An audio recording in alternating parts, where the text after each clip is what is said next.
രാത്രി ഫുഡ് കഴിക്കാൻ പോവാണ്. രാത്രിത്തെ ഡിന്നർ നമ്മൾ പുറത്ത് പോയിട്ടാണ്. കാരണം സാലറി കിട്ടി നമ്മൾ എപ്പോഴും പുറത്ത് പോയിട്ടാണ് ഫുഡ് കഴിക്കാറുള്ളൂ.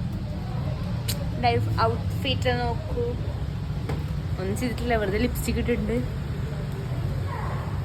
ഞാൻ വെറുതെ ത്രെഡല്ല, കുറേ 2 വർഷത്തിന് മുകളിലായി കടയിലൊക്കെ പോയിട്ട് ത്രെഡ് ചെയ്തിട്ട്.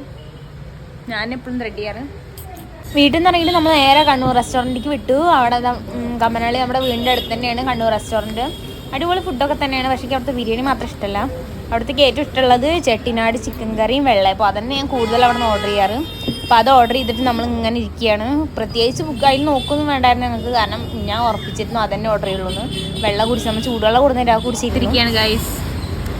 ഞാൻ ഒരു ചെട്ടിനാട് ചിക്കൻ കറിയും 2 വെള്ളയപ്പവും പറഞ്ഞിട്ടുണ്ട്, വരട്ടെ. അങ്ങനെ കാത്തിരുന്ന് നമ്മുടെ വെള്ളയപ്പം ചെട്ടിനാട് ചിക്കൻ കറി നല്ല ചൂടുണ്ടായിരുന്നു, നല്ല ടേസ്റ്റ് ഉണ്ടായിരുന്നു. കാരണം പുറത്ത് നല്ല കുഞ്ഞീതായിട്ട് മഴ പെയ്യുണ്ടായിരുന്നു. അപ്പോൾ അതൊക്കെ ആയിട്ട് നമ്മൾ സൈഡിലുള്ള സീറ്റിൽ തന്നെയാണ് ഞാൻ ഇരുന്നത്. കാരണം എനിക്ക് ഭയങ്കര ഇഷ്ടമാണ് അവിടെ ഇരിക്കാൻ. പുറത്തേക്ക് നമുക്ക് നോക്കി കഴിക്കാം. അപ്പോൾ നമ്മൾ സൂപ്പറായിട്ട് നമ്മുടെ ചിക്കൻ കറിയും പിന്നെ ബീഫ് കറി എൻ്റെ ഫ്രണ്ട് വാങ്ങിയിരുന്നു, അതും കൂട്ടിയിട്ടാണ് ഞാൻ കഴിച്ച്. 2 കൂടി കൂട്ടി. പിന്നെ ഉള്ളിയും സലാഡൊക്കെ ഞാൻ എക്സ്ട്രാ പറഞ്ഞിട്ടുണ്ടായിരുന്നു, അതും കൂട്ടി കഴിക്കാൻ നല്ല ടേസ്റ്റ് ഉണ്ടായിരുന്നു. ഞാൻ മുന്നേ പ്ലാൻ ചെയ്തതാണ് രാമൻ കഴിക്കാൻ പോകണമെന്ന്. അപ്പോൾ അത് കഴിഞ്ഞിട്ട് നമ്മൾ നേരെ രാമൻ കഴിക്കാൻ വേണ്ടിയിട്ട് ഒരു കൊറിയൻ ചൈനീസ് റെസ്റ്റോറൻറ്റ് ഉണ്ട് അതിൻ്റെ താഴെ തന്നെ. അങ്ങനെ രാമൻ കഴിക്കാൻ വേണ്ടിയിട്ട് നേരെ അതിൻ്റെ അടിക്ക് വിട്ടു. നല്ല അടിപൊളി ആംബിയൻസും കാര്യങ്ങളൊക്കെ ആയിരുന്നു. റെഡ് കളറിൽ നല്ല അടിപൊളി, നമ്മൾ ഡ്രാമാസിലൊക്കെ കാണുന്ന പോലെ.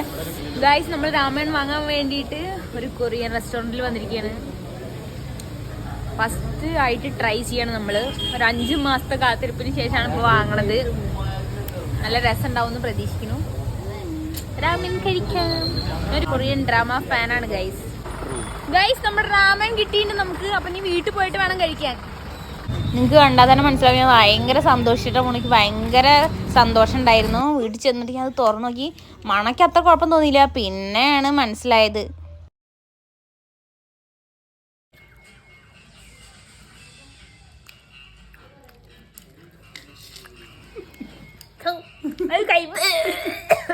എനിക്ക് ഇലകളൊക്കെ ഭയങ്കര ഇഷ്ടമാണ്. അതുകൊണ്ടാണ് ഫസ്റ്റ് തന്നെ ആ ഇല എടുത്ത് കടിച്ചത് മാത്രമേ എനിക്ക് ഓർമ്മയുള്ളൂ.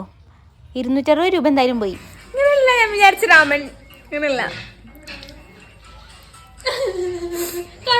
ഗൈസ്. ഇതിൽ ഈ ബ്രോക്കോളി മാത്രമാണ് നമുക്ക് കഴിക്കാൻ പറ്റുന്നൊരു ഭക്ഷണം. അത് മാത്രം നമുക്ക് ആ വെള്ളത്തിൽ മുക്കിയിട്ട് കഴിക്കാം. ഈ ഇല കാർട്ടൂണ് അതുപോലെ ഡ്രാമാസ് ഇല കാണുമ്പോൾ ഈ ഇല ഭയങ്കര ഇഷ്ടമായിരുന്നു കഴിക്കാൻ. ഇന്നത്തോടെ മതി. ഇതൊരു കയ്പയിലയാണ് കേട്ടോ. ഇത് എന്തൊരു ഇല ഞാൻ കഴിച്ചില്ല. എനിക്ക് ഇലവർഗ്ഗങ്ങളൊക്കെ ഭയങ്കര ഇഷ്ടമാണ്. പക്ഷെ ഇത് വല്ലാത്തൊരു ഇലയിൽ പോയി. നൂഡിൽസിന് പോലും ഒരു ടേസ്റ്റ് ഇല്ല എന്ന് പറയുമ്പോൾ അതാണ് എനിക്ക് ഇത്രയും സങ്കടം. കിംച്ചി വാങ്ങിയതായിരുന്നു ഞങ്ങൾ. ഫസ്റ്റ് തന്നെ മീറ്റ വാങ്ങിയത്. ഇറച്ചി പോലും ടേസ്റ്റ് ഇല്ല, കഴിക്കാന്ന് മാത്രം. മുട്ട ഒന്നും ഇടാണ്ട് പുഴുകണ മുട്ടയ്ക്ക് പോലും ഒരു ടേസ്റ്റ് പറയുമ്പോൾ ലാസ്റ്റ് ഞാൻ ആർക്കും അത് വേണ്ടായിരുന്നു. അപ്പോൾ ഞാൻ അങ്ങനെ കളയിരുന്നു. 260 രൂപ കൊടുത്ത് വാങ്ങിയതല്ലേ ചേച്ചിക്ക് ഒരു സങ്കടമാണ് അത് കളയുമ്പോൾ. അപ്പോൾ ഞാൻ അതിലത്തെ വെള്ളമൊക്കെ ഊറ്റി കളഞ്ഞ് നമ്മൾ ഉള്ളിയൊക്കെ ഇട്ടിട്ട് സാധാരണ നൂഡിൽസ് ഉണ്ടാക്കണ പോലെ ഉണ്ടാക്കി നോക്കി. അപ്പോൾ നല്ല ടേസ്റ്റ് ഉണ്ടായിരുന്നു. അപ്പോൾ അത്രയൊക്കെ തന്നെ. എല്ലാവരും സപ്പോർട്ട് ചെയ്ത് സബ്സ്ക്രൈബ് ചെയ്യുക. ബൈ.